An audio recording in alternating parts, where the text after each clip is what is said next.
Welcome to another episode of Future Decks, the new series in which we show you the new decks coming up in future sets. And with Phantom Nightmare just around the corner, just a few days away, it is time to talk about the deck that is a meme, or the meme that is a deck, Ghoti. Introduced in Power of the Elements as a TCG exclusive world premiere archetype, Ghoti is a fish archetype that relies on banishing monsters and returning them to the field. While the deck has not seen any competitive success after its release, it is now getting another great wave of support, and it might just be playable this time. And we also have a very special guest to show you the ins and outs of the deck, Jarrid. Don't forget to check out his channel in the description below after this video. But before that, let's start breaking down what is new about the deck and which support the deck is getting in Phantom Nightmare. Before we begin, make sure to leave a like on the video, subscribe to the channel if you are new, and of course check me out on Twitch. The link is in the description below if you want to see me play some Yu-Gi-Oh! And without further ado, let's discuss this week's future deck, Ghoti. So as mentioned, there are new cards supporting this archetype in Phantom Nightmare, and the first one of them is Keef, Merc of the Ghoti. It is a level 2 fish non-tuner. It can special summon itself from the hand if you control a fish monster, and if a monster is special summoned to your opponent's field, you can target one of them and your banished level 6 or lower fish monster, banish both Keef and the opponent's monster, and special summon the banished monster you targeted. And this is an additional effect that some of the Ghotis share as well. During the next standby phase after this card is banished, you can special summon it back to your field. Seek's Moonlight of the Ghoti is a level 6 non-tuner that adds a fish on normal or special summon and then banishes another fish monster from your hand or field. And if Seek's is banished, you can banish a fish monster from your hand, field, or graveyard to special summon it back to your field. Now, there are only 2 Ghoti cards releasing in Phantom Nightmare, but there's another really special archetype that is being released as well, that are the White Fish. The White Sardine is a level 2 non-tuner that can send a copy of itself from the deck as cost to special summon itself from the hand, and if it's summoned from the graveyard, you can treat it as a tuner.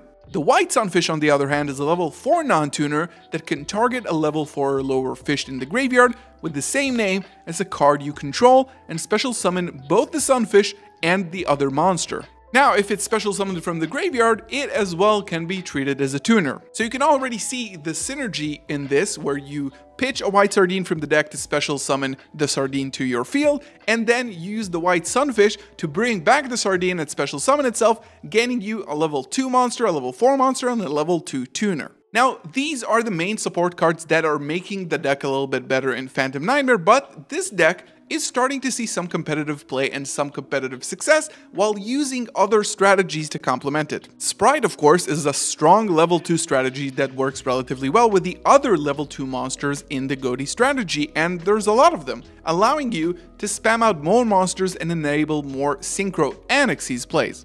Mutant, surprisingly enough, is now seeing play with Ghoti, mainly because its strongest monsters benefit from banishing cards from your hand or field to activate their effects, and of course, the Ghoti cards do as well.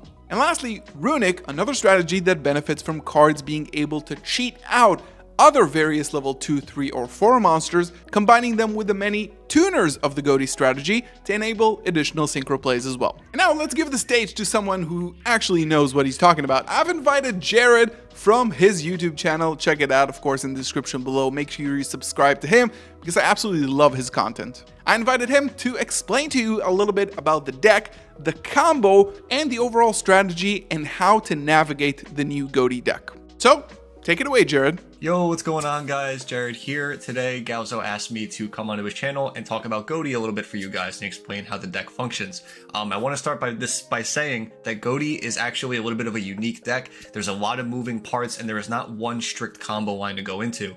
The main card that you're going to want to focus on is the level 6 synchro called Arian Post, but we'll get a little bit more into that later. But for now, I'm going to show you guys just a little bit of a basic line that this deck can do, and it may not seem impressive, but it does a lot more stuff on your opponent's turn than it does on your own turn. And we're going to be using cards out of Phantom Nightmare that support this deck as well, with the White Fish cards that are coming out. So we have White Sardine and White Sunfish.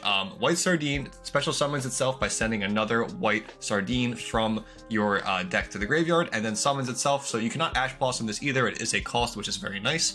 Also, if it is revived back from the graveyard, it becomes a tuner. Very straightforward. White Sunfish is if it's in your hand, you can target a fish on your field that has the same name as a fish fish in your graveyard, special summon itself from the hand, and then special summon the fish back from the graveyard. So as you can see, this leads into a very nice combo. So as you can see, we're going to start with the white sardine to send the white, another copy of white sardine. Then we can use the white sunfish to special back the sardine and summon the sunfish out of hand. So this does not use your normal summon for this startup, which is very nice as well. So now the white sardine that you brought back is a tuner, so you can synchro summon for Ghoti Area Impost. This is the card that I said is your bread and butter. This is what starts everything most of the time because it has 2 deck interactions built into its effect, which is of course very strong for anyone who plays competitive Yu-Gi-Oh! This allows you to banish the new Ghoti from your deck, which is Pisces. This is a extremely good support for the deck, and it allows you to extend your plays just that much more with more deck interactions, and it makes Area Impost that much better. When it's banished, you can banish a fish from your graveyard, hand, or field to special summon itself back. And then when it's summoned, you can search for any fish and then banish 1 fish from your field or hand. So we are going to add the shift here and banish this extra white sardine. For this line, we are not going to be using it. And then from here, we can actually normal summon the shift and then synchro right into our Adamantipator Dragite. So we have a spell or trap negate, which is very nice. Then we can use the shift in the graveyard to banish itself to boost the Area Impost. We do not really care about the boost, we care about this being banished. Because now, on your opponent's turn, we get back the shift from the banish pile. Shift, as well as most of the Ghoti tuners, allow you to synchro summon on your opponent's turn during their main phase. So, on your opponent's turn, you have a spell or trap negate with the having a water in the graveyard, and then you can quick synchro with the shift. This allows you to go into the Ascan. Ascan allows you to banish a monster your opponent controls or a card your opponent controls and a fish on your side of the field. So this gets a little bit messy here. So in this chain link, this is going to banish a card your opponent controls and itself. This being used as synchro material is going to banish itself to search a level 6 or lower fish. And then from this, you are able to now trigger his effect from the banish pile, which is to banish a fish from the graveyard to special summon him back when himself is banished. I know it's a lot, like I said, there's a lot of moving parts, but like I said, this is like a whole lot on your opponent's turn. So this summons itself back, and now that Pisces is banished again, you can do the same effect you did on your first turn, but now you can do it on your opponent's turn. This allows you to banish the shift out of the graveyard, the special summon itself, then on summon allows you to search Zep from your deck to your hand, and then you can just banish himself because there's no restriction from doing that. We won't be needing him anymore for this line. And then, for some time in your opponent's turn, if they are still playing from this point forward, when they decide to overcommit just a little bit, you can punish them by using the Snopios from your hand that you search. This is a very general quick effect hand trap that you have to banish a fish, 2 fish from your hand or graveyard to special summon itself. When it's summoned, you can also target a monster on the field. When it leaves the field, it is banished. So you can target your opponent's monster, maybe something like a Populus, for instance, or a Snake Eye Ash, for instance. Or you can target itself, because the last effect of this card, when itself is banished, you can banish a fish from the graveyard to add itself back to your hand.